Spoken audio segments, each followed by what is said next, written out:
आज मैं आप सबके लिए लेके आई हूँ सोहन हलवा की रेसिपी, कड़क सोहन हलवा की रेसिपी।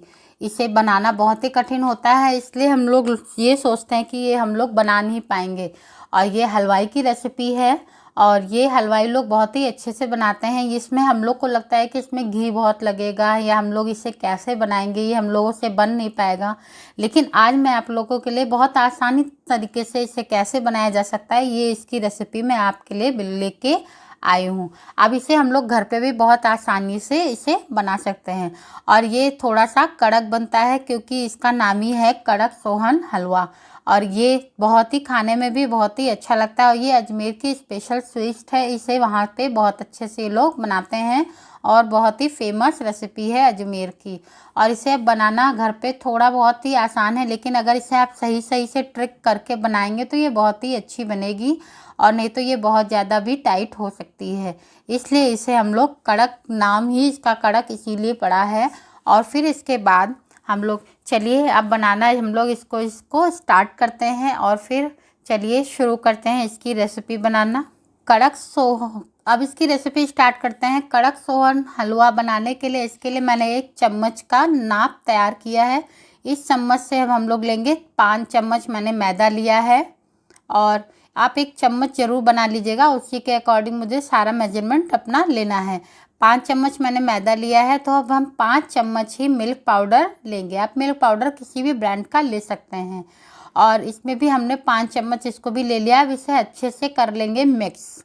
और फिर जब ये अच्छे से मिक्स हो जाएगा, फिर चलिए अब हम लोग अपने अगले प्रोसेस पे करेंगे। अब आप ये 5 चम्मच बराबर बराबर में ही लीजिएगा, नहीं तो फिर आगे इसका ये प्रोसेस भी गड़बड़ हो जाएगी, फिर ये अच्छे से बन नहीं पाएगा। और इसको कर देंगे अब हम लोग अच्छे से मिक्स। और ये खाने में भी बहुत ही स्वादिष्ट होता है, ये बनने में उतना ही बहुत ही कठिनाई होती है। अब इसके लिए मैंने लिया है 1 कटोरी चीनी और उसका ही आधा मैंने 1/4 लिया है इसका घी। और क्योंकि इसमें इस नाप तोल का बहुत ही बैलेंस बराबर रखना है, नहीं तो ये फिर बहुत अच्छा बन नहीं पाएगा और या फिर लास्ट में जाके ये बहुत टाइट हो जाएगा, तो ये दांतों से कटेगा भी नहीं। और फिर मैंने कुछ इतना मेवा ले लिया है। आप इसमें कोई भी नट्स मेवा लगा सकते हैं, ये आपकी मर्जी है। फिर इसको हम लोग अभी से ही मैंने ये कटोरी ले लिया है, इसी में अब हम लोग इसको लगाएंगे। आप कोई भी छोटी कटोरी अपने हिसाब से ले सकते हैं और जिससे कि ये अच्छे से हम लोग इसी में मोल्ड, अगर आपके पास हो तो आप मोल्ड का यूज़ भी कर सकते हैं। जो रबर सिलिकॉन की मोल्ड वगैरह आती है, आप उसमें भी इसका यूज़ कर सकते हैं। अब इसमें करेंगे देसी घी से पहले ही इसको हम लोग ग्रीस करके रख देंगे, क्योंकि बाद में इतना समय नहीं होता है कि अब हम लोग इसमें घी लगा के तब हम इसमें रखें। अब ये सारा घी लगा, फिर उसके बाद इसी में हम लोग कटोरियों में सारा इसमें नट्स भी लगा देंगे, जिससे कि बाद में समय नहीं मिलेगा, तो इसलिए पहले ही इसको सारा मेवा इसमें कटोरियों में लगा के पहले ही रख देंगे, क्योंकि बाद में फिर बहुत ही दिक्कतें आने लगती हैं। और इसको आप कोशिश करिए कि आप 1 से 2 लोग अगर यहाँ पे खड़े हो तो बाद में इसमें लास्ट में ज़रूरत पड़ती है, नहीं तो फिर ये टाइट हो जाता है। फिर आपको बताऊँगी मैं आपके आगे चल के फिर कहाँ पर आपको ज़रूरत पड़ती है। और फिर सारा इसी तरह से सारा मेवा हर एक कटोरियों में हम लोग सजा देंगे, जिससे कि ये अच्छा लगे देखने में भी। आप अपनी पसंद से भी इसमें लगा सकते हैं, केवल काजू लगा सकते हैं, केवल बादाम लगा सकते हैं। ज़्यादातर हलवाई वगैरह लोग केवल काजू या बादाम ही लगाते हैं, ज़्यादा मेवा नहीं लगाते हैं। अब हम लोगों ने घर पे ये बनाया, तो आप अपनी पसंद से कुछ भी बना सकते हैं, लगा सकते हैं, क्योंकि ये देखने में भी बहुत ही अच्छा लगता है। और फिर चलिए आगे चलते हैं। इस कढ़ाई में मैंने सारा घी वो जितना लिया था मैंने इसमें डाल दिया है। अब जैसे ही थोड़ा सा घी हमारा गर्म हो जाएगा, फिर इसमें हम लोग वो 1 कटोरी चीनी जो मैंने ली थी वो इसमें हम लोग डाल देंगे। और इसे हम लोग को लो गैस पे ही हमें इसे कुक करना है, और इसे स्लो गैस पे ही चलाइएगा, नहीं तो फिर ये बहुत ही बेकार टाइट हो जाएगा। और फिर इसे हमें जैसे जैसे ये चीनी मेल्ट होती जाएगी, वैसे वैसे ये हमें इसे कैरमल करना है। और फिर उसके बाद जैसे ही चीनी मेल्ट होगी, ये पूरे अच्छे तरीके से कैरमलाइज हो जाएगा। और फिर इस मिठाई को आप सोहन हलवा को आप अंगूरी आटा में भी बना सकते हैं, क्योंकि ये फेमस है, अंगूरी आटा में ही बनता है। अगर अंगूरी आटा नहीं मिलता है तो आप इसे मैदा या आप किसी भी मैदा से भी बना सकते हैं। अंगूरी आटा तो मुझे भी नहीं मिला था, बहुत लोगों के घर में ये नहीं होता है, इसलिए इसे हम लोग मैदा और मिल्क पाउडर से बना रहे हैं। अब देखिए धीरे धीरे चीनी बिल्कुल से मेल्ट होने लगी है। अब ये अच्छे से कैरमल होने लगा है और फिर ये जैसे ही कैरमलाइज हो जाएगा वैसे ये हमारा ये बनने के लिए बिल्कुल रेडी हो जाएगा। अब देखिए बहुत ही परफेक्ट तरीके से ये बिल्कुल तैयार होने लगा है। चीनी भी मेरी घुल चुकी है।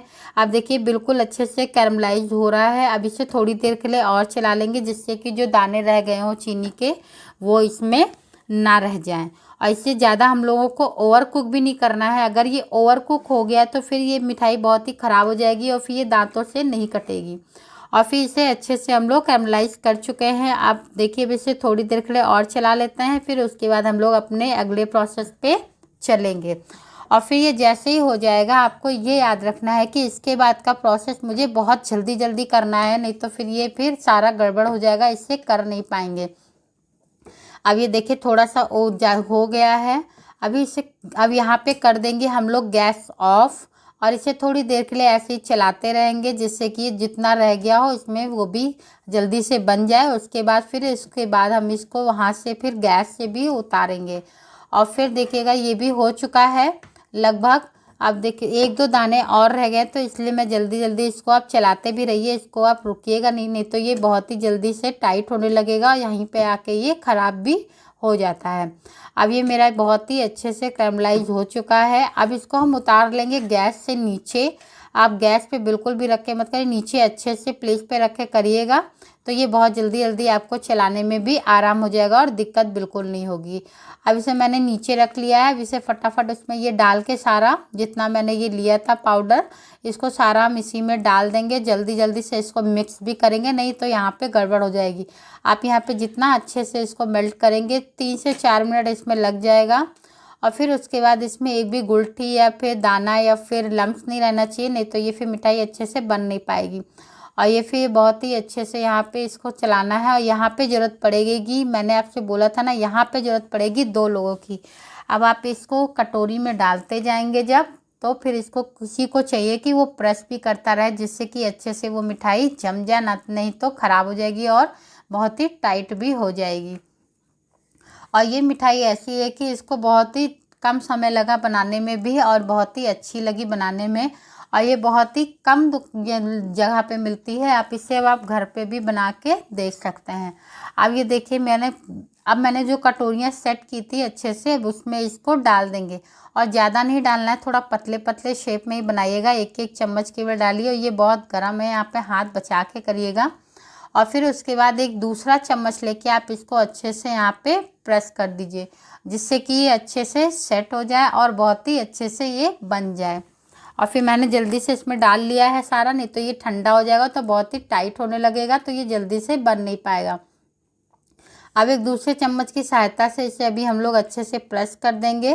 पहले जल्दी से सारा डाल लेते हैं एक बार में और फिर उसके बाद अच्छे से इसको चम्मच से हम लोग सेट करेंगे इस तरह से जिससे कि ये अच्छे से बन जाए। और ये बहुत ही जल्दी से सेट भी हो जाता है। ये 5 मिनट लगेगा सेट होने में और बहुत ही जल्दी ये सेट भी हो जाएगा। और फिर उसके बाद इसको जब तक ये ठंडा ना हो जाए तब तक के लिए इसको अच्छे से रख देंगे। अब ये मेरा बिल्कुल अच्छे से ठंडा हो गया। अभी आपको एक निकाल के भी देखेंगे। और अगर ये मेरी रेसिपी आप बताइएगा अभी कमेंट में आपको ये कैसी लगी। अब लास्ट का देखिए थोड़ा सा टाइट होने लगा था तो इसको मैंने ऐसे ही जमा दिया था तो ये जम गया था। और फिर मुझे ज़रूर बताइएगा आपको ये रेसिपी कैसी लगी। और फिर अब देखिए ये हम लोगों ने सारा इसमें निकाल के प्लेट में सर्व कर लिया है। अब ये देखिए मेरी कड़क सोहन हलवा बहुत ही अच्छी बनी है। आप लोग भी इसे ज़रूर ट्राई कीजिएगा और बनाइएगा ज़रूर।